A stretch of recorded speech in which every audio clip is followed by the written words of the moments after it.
Kami tinggal di sebuah negara yang kaya, sumber daya alam melimpah ruah, keanekaragaman hayati tersebar luas dari Sabang hingga Merauke.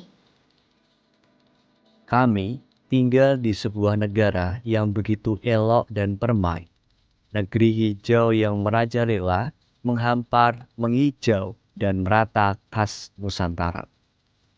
Indonesia namanya.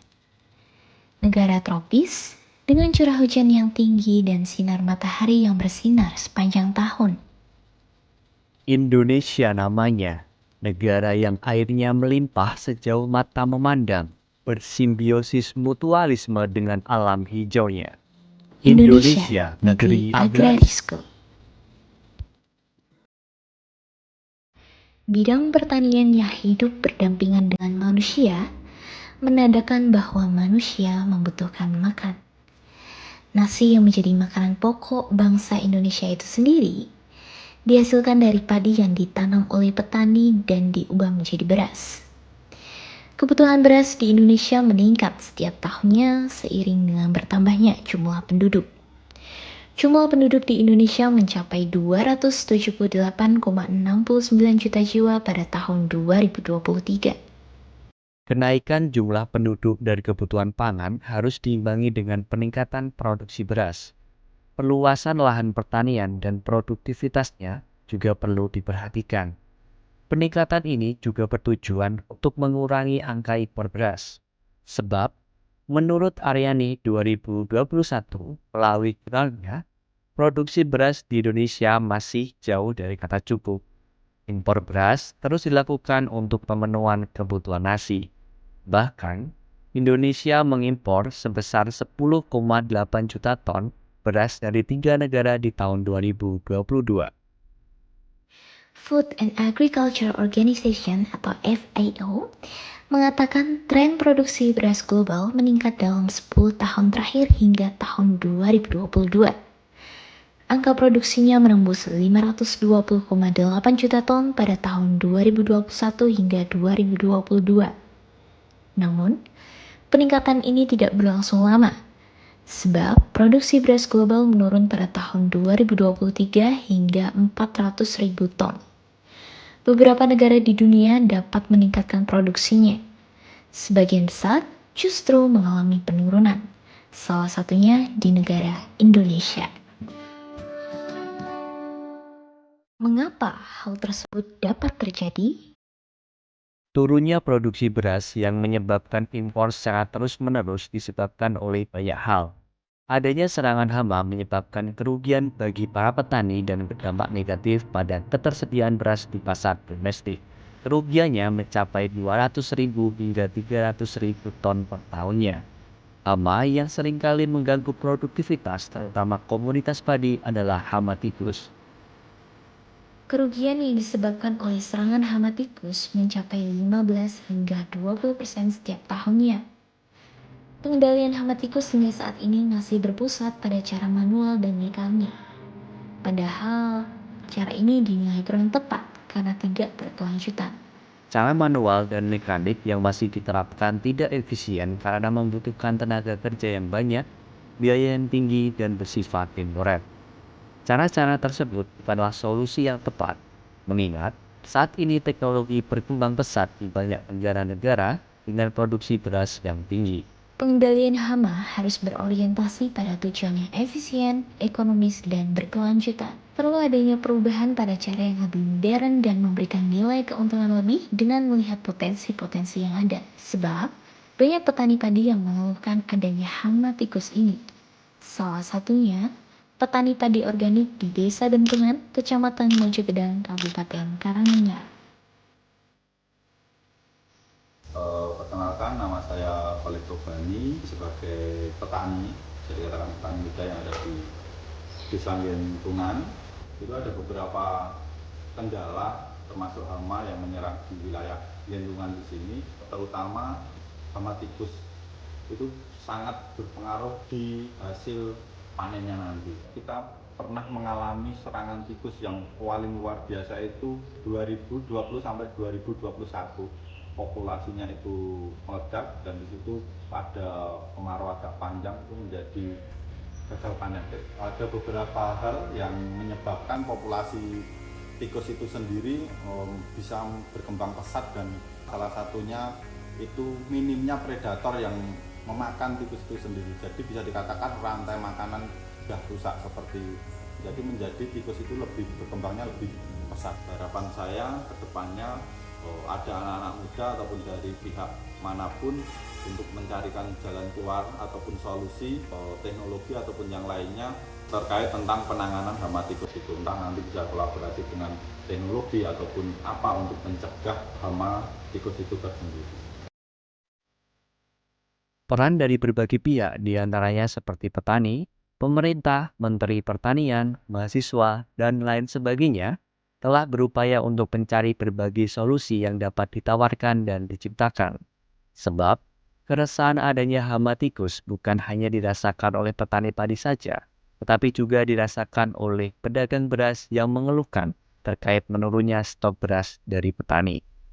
Perkenalkan, nama saya Yuda Susanto, saya salah satu petani di Desa Gentungan, dan saya juga termaksud salah satu anggota Taruna Tani Lestari Desa Gentungan. Saya juga sebagai petani, tetapi saya juga mendalami bidang pemasaran dan penjualan untuk beras organik sendiri. Hama tikus, dampak dan hal-hal yang diciptakan atau adanya hama tikus itu apa saja. Hama tikus itu sangat-sangat merugikan petani ketika mereka menyerang bibit-bibit padi sendiri saat masih ukuran 15 cm atau 10 cm itu bibit baru tumbuh, tidak bisa dipindahkan karena diserang tikus, dan juga tikus pun juga menyerang ketika padi sudah mulai menghasilkan beras. Padi sendiri itu juga sangat merugikan bagi petani, apalagi hasil dari beras sendiri karena biasanya mendapatkan 5-10 sak, karena adanya hama tikus hanya mendapatkan 4 atau 8 sak. Dari produksi sendiri, hama tikus juga mengganggu di gudang ataupun stok beras yang sudah kami sediakan. Kadang ketika ada di dalam karung, mereka membobol, memakan, bahkan mereka membuang kotoran di dalam karung beras. Dalam satu karung beras itu kadang kalau ada kotoran kan otomatis kalau dikonsumsi kurang layak. Dan harapan kami ada teknologi atau pencegahan adanya hama tikus, karena apa? Ya benar-benar hama tikus itu sangat mengganggu dan merugikan bagi para petani. Kemudian apabila hama tikus sendiri bisa dicegah, insya Allah mensejahterakan diri sendiri dan mensejahterakan hasil dari pertanian Indonesia sendiri. Lalu, apa peran mahasiswa pertanian dalam permasalahan ini?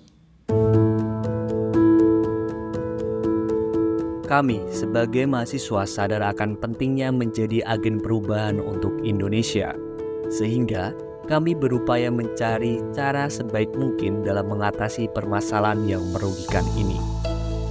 Kami berupaya untuk menyongsong swasembada pangan yang sempat terhambat karena turunnya produksi padi akibat hama tikus sawah. Indonesia memiliki banyak potensi karena terletak di wilayah tropis.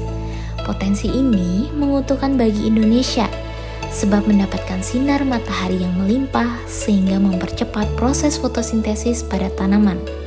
Komoditas padi banyak ditanam di dataran rendah karena mendapatkan cahaya matahari sepanjang tahunnya.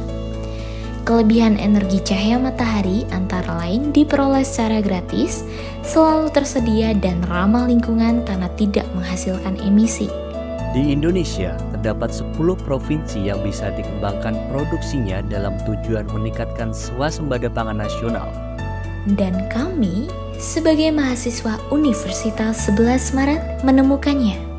Apa yang harus kami ciptakan sebagai jawaban dan inovasi untuk menjawab permasalahan hama tikus di Indonesia, yaitu sebuah alat yang akan membawa pandangan baru untuk menyelesaikan permasalahan hama tikus. Sebuah alat yang akan memudahkan petani, Sebuah alat yang mengantarkan perubahan besar untuk mengembalikan kerugian produksi padi menjadi sebuah keuntungan. Halo, saya Gabriela Diana Dami Santi Dan saya Muhammad Ivan Rizky, Kami dari Universitas 11 Maret, Kami menciptakan dan mempersembahkan sebuah alat yang bernama Sirkus. Eits, mau tahu apa itu alat sirkus? Yuk cari tahu. Sirkus diambil dari kata pengusir tikus, merupakan alat yang memanfaatkan gelombang suara ultrasonik bertenaga energi cahaya matahari. Cahaya matahari yang selalu tersedia pada siang hari akan diubah menjadi energi listrik. Listrik selanjutnya disimpan dalam baterai yang mampu mengoperasikan alat selama 12 jam pada malam hari. Kami mengambil kutipan jurnal dari Pusparini dan Surata 2018 yang mengatakan bahwa tikus memang sering merusak tanaman padi pada malam hari. Pengendalian hama tikus di lahan padi menjadi tantangan tersendiri bagi para pembudidaya. Cara manual dan mekanik dinilai kurang efisien karena membutuhkan banyak tenaga kerja, waktu, dan biaya. Sedangkan penggunaan umpan beracun dinilai tidak ramah lingkungan dan kurang ekonomis. Alat ini diciptakan dengan mempertimbangkan berbagai keadaan, potensi, dan kelebihan kekurangan beserta solusi yang ditawarkan. Alat ini jauh lebih efektif, berkelanjutan, dan ekonomis untuk dimanfaatkan daripada menggunakan cara manual, mekanik, maupun dengan penggunaan bahan kimia. Komponen-komponen yang dipilih untuk merancang alat sirkus telah dipertimbangkan dengan baik. Komponen pertama yang digunakan yaitu panel surya. Panel surya menjadi komponen dasar yang akan mempengaruhi keberhasilan kerja komponen lainnya. Komponen selanjutnya yang digunakan yaitu baterai atau aki kering jenis VRLA 28AH 12 volt. Jenis baterai ini dipilih dengan mempertimbangkan efisien waktu kinerja alat. Sirkus dirancang untuk dinyalakan pada malam hari selama kurang lebih 12 jam. Komponen selanjutnya yang digunakan yaitu saklar otomatis photocell DC 12 volt untuk mengaktifkan dan mematikan alur listrik pada alat. Photocell adalah komponen yang bekerja berdasar intensitas cahaya yang mampu menggantikan saklar manual pada umumnya ke saklar yang bekerja secara otomatis. Sensor bir yang digunakan berjumlah 8 buah untuk diletakkan pada sudut-sudut pematang sawah. Sensor inilah yang akan menyampaikan sinyal adanya pergerakan tikus. Selanjutnya, komponen tweeter ultrasonik merupakan komponen penentu. Komponen inilah yang akan mengeluarkan gelombang suara ultrasonik yang dapat mengganggu pendengaran tikus sawah. Panel surya akan menerima cahaya matahari yang kemudian dikonversi menjadi energi listrik dan disimpan pada baterai. Energi listrik ini akan dialirkan pada saklar yang otomatis akan mengaktifkan kerja sistem di malam hari. Aktif atau tidaknya sistem akan ditentukan oleh saklar otomatis berbasis sensor cahaya, di mana saat tidak ada cahaya, saklar akan tertutup dan mengalirkan arus listrik ke Arduino Uno sebagai pusat pengendali sistem. Ketika sensor bir mendeteksi adanya pergerakan dari tikus, sensor akan mengirimkan output berlogika 1 byte. Kemudian, Arduino akan memproses input tersebut dan mengaktifkan relay yang terhubung pada sumber listrik dari speaker tweeter ultrasonik. Relay akan menghubungkan sumber listrik untuk menyalakan speaker tweeter ultrasonik. Alat sirkus yang dirancang memiliki bentuk menyerupai rumah burung dan diletakkan di tengah-tengah lahan budidaya atau sawah. Dengan 8 buah sensor pasif infrared atau PIR yang dipasang menyebar terstruktur pada sudut-sudut pematang lahan. Sensor yang digunakan pada pembuatan alat ini memiliki spesifikasi yang dapat mendeteksi gerakan dengan sudut induksi 180 derajat dalam jangkauan 5 meter. Susunan sedemikian rupa dapat menjangkau hingga 1.200 meter persegi luas lahan.